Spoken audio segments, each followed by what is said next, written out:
नमस्कार दोस्तों, स्वागत है आप सभी का मेरे यूट्यूब चैनल पर। मैं हूँ ओमकार नाथ, आप देख रहे हैं मेरा यूट्यूब चैनल। तो आज इस वीडियोज़ में बेहद इंपॉर्टेंट क्वेश्चन लेके आए हैं, जो कि यूपी पुलिस, यूपीएसआई या रेलवे, एनटीपीसी, एसएससी ऐसे तमाम कम्पिटिटिव एग्ज़ाम के लिए बेहद ही इंपॉर्टेंट होने वाला है। बने रहिए मेरे चैनल पे। यदि चैनल को पहली बार विजिट किए हैं तो आप सब्सक्राइब कर लीजिए, ताकि ऐसे तमाम कंटेंट आपको सबसे पहले मिल सके। तो चलिए स्टार्ट करते हैं, क्वेश्चन की ओर बढ़ते हैं। तो पहला क्वेश्चन क्या है? पहला क्वेश्चन है, इतिहास के पिता किसे कहा जाता है? जो हिस्ट्री के फादर ऑफ हिस्ट्री हैं वो कौन हैं? तो इसका जो राइट आंसर हो जाएगा वो हेरोडोटस को इतिहास का पिता कहा जाता है। ठीक है, father of history. Option number A इसका राइट आंसर हो जाएगा। अगला क्वेश्चन लेते हैं। अगला क्वेश्चन, इनमें से किसके द्वारा हड़प्पा की खोज की गई थी? इनमें से किसके द्वारा जो है हड़प्पा की खोज की गई थी? तो दयाराम साहनी के द्वारा हड़प्पा की खोज की गई थी। नेक्स्ट क्वेश्चन है, ताजमहल को किसने बनवाया था? ताजमहल जो है उसको शाहजहां ने बनवाया था। ऑप्शन नंबर ए इसका राइट आंसर हो जाएगा। अगला क्वेश्चन है फ्रेंड, ताजमहल को बनाने में लगभग कितने मजदूरों ने काम किया था? तो लगभग जो मजदूर ने काम किए थे 20,000 लोगों ने काम किया था। गौतम बुद्ध की मृत्यु कहाँ पर हुई थी? गौतम बुद्ध की जो मृत्यु हुई थी वो कुशीनगर में हुआ था, जो यूपी उत्तर प्रदेश में स्थित है। अगला क्वेश्चन है, मोहनजोदड़ो में पाई गई सबसे बड़ी इमारत इनमें से कौन सी थी? तो इसका जो राइट आंसर हो जाएगा विशाल अन्नागार। ऑप्शन नंबर ए इसका राइट आंसर हो जाएगा। अगला क्वेश्चन है, सिंधु घाटी सभ्यता की मुख्य विशेषता इनमें से क्या मानी जाती है? जो सिंधु घाटी की मुख्य विशेषता है वो कौन सी है? तो यह व्यवस्थित शहरी जीवन सिंधु घाटी की मुख्य विशेषता मानी जाती है। अगला क्वेश्चन है, भारत में प्रत्यक्ष ब्रिटिश शासन कब प्रारंभ हुआ? भारत में जो है प्रत्यक्ष ब्रिटिश शासन है वो कब प्रारंभ हुआ था? तो प्रारंभ हुआ था सिपाही विद्रोह के बाद। ऑप्शन नंबर बी इसका राइट आंसर हो जाएगा। इनमें से किस नदी के किनारे हड़प्पा के खंडहर मिले थे? इनमें से किस नदी के किनारे हड़प्पा के खंडहर मिलते हैं? ठीक है, तो इसका जो राइट आंसर हो जाएगा, रावी नदी के किनारे हड़प्पा के खंडहर मिलते हैं। अगला क्वेश्चन है, अकबर की दूसरी राजधानी कौन सी थी? जो अकबर हैं थे उनकी जो दूसरी राजधानी है वो फतेहपुर सीकरी थी। फ्रेंड, मेरा स्वास्थ्य बिल्कुल ठीक नहीं है, बोलने में भी दिक्कत हो रही है, फिर भी मैं वीडियोस को ला रहा हूँ। स्वास्थ्य ठीक नहीं है फिर भी ला रहा हूँ, क्योंकि कल गैप हो गया, क्योंकि मुझे हिम्मत नहीं हुआ कि मैं वीडियोस बना सकूं। ठीक है, अगला क्वेश्चन है, त्रिपिटक त्रिपिटक धर्म ग्रंथ का संबंध निम्न से किससे है? तो त्रिपिटक है उसका संबंध किससे है? तो बौद्ध धर्म से इसका संबंध है। ऑप्शन नंबर बी इसका राइट आंसर हो जाएगा। गौतम बुद्ध ने अपना पहला प्रवचन या पहला उपदेश कहाँ दिया था? तो गौतम बुद्ध ने अपना पहला प्रवचन उपदेश जो दिया था वो सारनाथ में दिया था। ठीक है, अगला क्वेश्चन है, शेर शाह सूरी ने किस मुगल शासक को हराया था? शेर शाह सूरी जो हैं वो किस मुगल शासक को हराया था? ठीक है, तो जो शेर शाह सूरी हैं वो हुमायूं मुगल शासक को हराया था। कनिष्क के शासन काल में क्या आयोजित हुआ था? कनिष्क के शासन काल में क्या आयोजन हुआ था? तो चतुर्थ बौद्ध संगीति आयोजन हुआ था। ठीक है, अगला क्वेश्चन है, हल्दी घाटी की लड़ाई किस वर्ष में लड़ी गई थी? हल्दी घाटी की जो लड़ाई है वो किस वर्ष में लड़ी गई थी? तो 1576 ईस्वी में लड़ी गई थी। अगला क्वेश्चन है, जैन धर्म में कुल कितने तीर्थकर थे? जैन धर्म में कुल कितने तीर्थंकर थे? तो ये टोटल जो थे ये 24 थे। अगला क्वेश्चन है पानीपत का प्रथम युद्ध किस वर्ष हुआ था? जो पानीपत का प्रथम युद्ध था 1526 ईस्वी में लड़ा गया था। अगला क्वेश्चन है सिकंदर महान ने जब भारत पर आक्रमण किया उस समय किसका शासन था? सिकंदर महान ने जब भारत पर आक्रमण किया उस समय किसका शासन था? तो ये धनानंद का शासन था। अगला क्वेश्चन है अर्थशास्त्र की रचना किसके द्वारा की गई थी? अर्थशास्त्र की जो रचना है वो चाणक्य के द्वारा किया गया था। अगला क्वेश्चन है प्रसिद्ध यात्री मार्को पोलो किस देश का निवासी था? प्रसिद्ध यात्री मार्को पोलो जो है वो किस देश का यात्री था? तो वो जो यात्री था इटली का था। ऑप्शन नंबर ए इसका राइट आंसर हो जाएगा। इनमें से किस वर्ष कलिंग युद्ध हुआ था? तो इसका आंसर आपको कमेंट में बताना है। ये मैं कई बार बता चुका हूँ कई वीडियोस में, ठीक है। इनमें से किस वर्ष कलिंग युद्ध हुआ था? अगला क्वेश्चन है अशोक द्वारा स्थापित शिलालेखों में शिलालेख में कलिंग युद्ध का वर्णन है?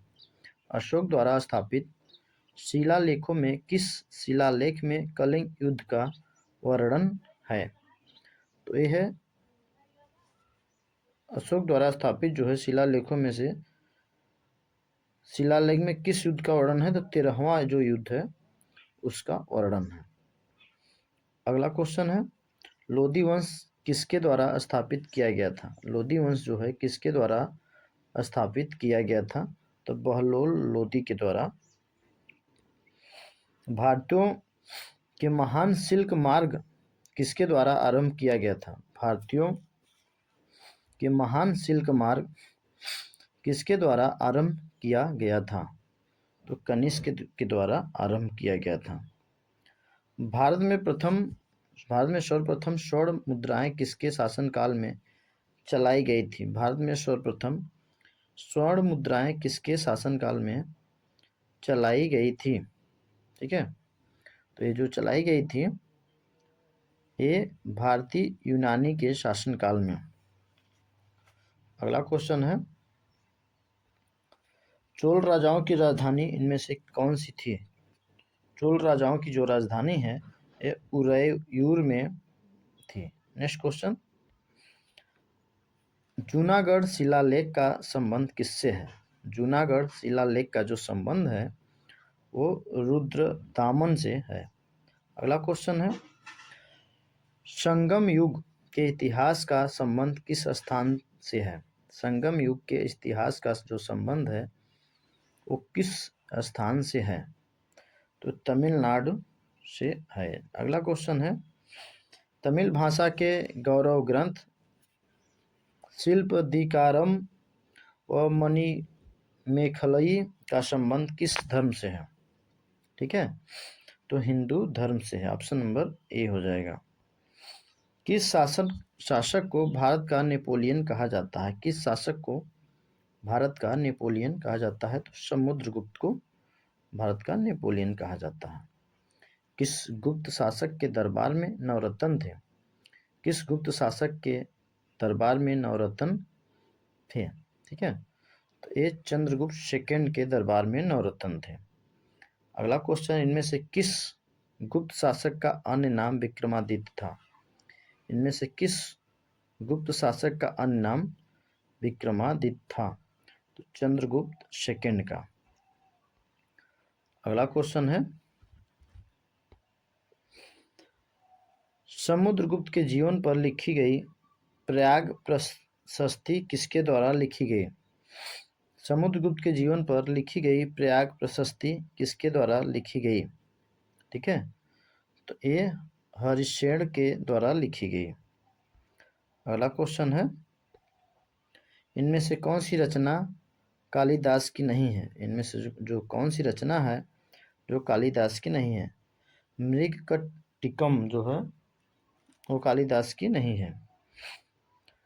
अगला क्वेश्चन है, पंचतंत्र के रचयिता इनमें से कौन है? पंचतंत्र के रचयिता जो हैं इनमें से कौन हैं? ठीक है, तो विष्णु शर्मा है, ऑप्शन नंबर सी हो जाएगा इसका राइट आंसर। अगला क्वेश्चन है, संस्कृत भाषा का पहला व्याकरणकर्ता कौन था? संस्कृत भाषा का जो पहला व्याकरणकर्ता था वो कौन था? तो पाणिनि था। नेक्स्ट क्वेश्चन, वह अंतिम बौद्ध राजा कौन था जो संस्कृत का महान विद्वान और लेखक था? वह अंतिम बौद्ध राजा कौन था जो संस्कृत का महान विद्वान और लेखक था? ठीक है, तो हर्षवर्धन था। अगला क्वेश्चन है, चरित हर्षचरित के रचयिता कौन है? हर्षचरित जो हैं उनके रचयिता कौन हैं? तो ये बाणभट्ट है, ऑप्शन नंबर बी हो जाएगा। अगला क्वेश्चन है, हर्षवर्धन के शासनकाल में यात्री भारत आया था? हर्षवर्धन के शासनकाल में कौन यात्री भारत आया था?